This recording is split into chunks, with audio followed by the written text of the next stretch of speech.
C'est un vrai coup de cœur. Pourquoi? C'est une approche qui est vraiment intéressante, c'est surtout un personnage intéressant qui en fait est la mère d'un des réalisateurs, ils sont 3 à réaliser le film, donc il fait vraiment le portrait de sa mère. C'est une approche très intéressante. Elle a 60 ans, elle a toute sa vie travaillé dans des cabarets et ça met en scène un épisode de sa vie réelle. C'est un très très beau portrait de femme, c'est très touchant, il y a une manière de rentrer dedans, on n'est jamais dans le pathos. C'est assez décevant en fait de la part de Mike Leigh.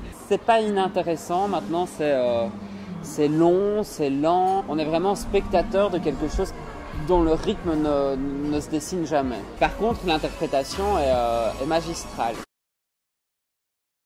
C'est une comédie noire proprement jubilatoire. Pourquoi c'est jubilatoire?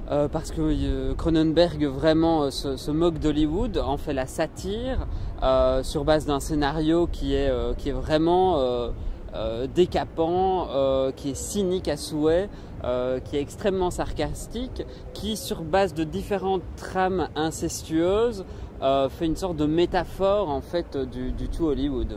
Bon, par contre, au niveau des effets spéciaux, on pourra revenir, parce que la scène au bord de la piscine, c'est plutôt des effets Lloyd Kaufman que des effets canois. Oui, mais en même temps, je pense qu'il y a une volonté de jouer avec les artifices et de bien montrer que l'artifice est un artifice en tant que tel. En dehors de ça, on a quand même un casting qui est juste prodigieux. On a Julianne Moore qui fait une prestation. Oui, tout à fait.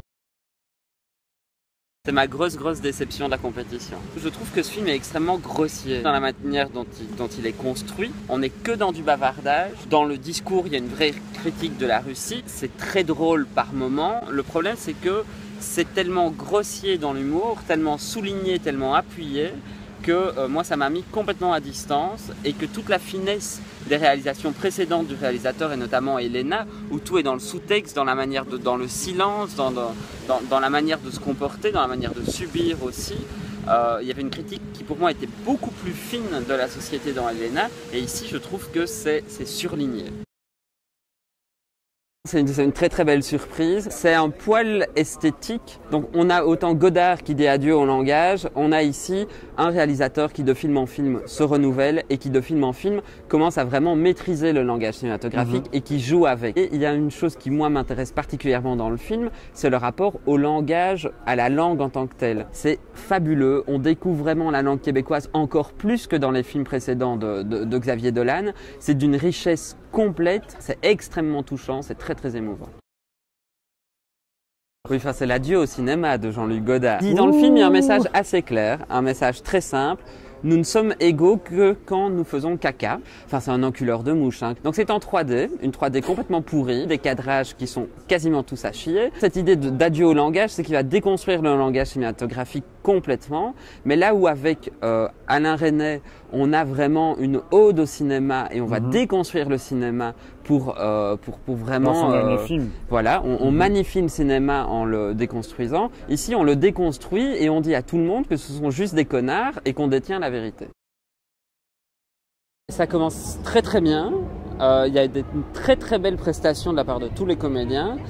Mais par contre, plus le film avance, on va changer de point de vue. C'est l'adaptation d'un fait divers qui concerne un lutteur américain qui a gagné une médaille d'or aux Jeux Olympiques de 84. Et c'est la préparation pour les Jeux Olympiques de 88. Il y a un rapport très sensuel au niveau des corps. La manière de filmer la lutte est très intéressante. J'ai embarqué dedans complètement et à la fin, j'étais plutôt à distance. C'est pas non plus mirobolant, mais il y a une simplicité dans le film qui lui donne un cachet hyper réaliste. On est face à une famille d'apiculteurs où ils sont pas vraiment dans les normes, ils sont censés se mettre aux normes.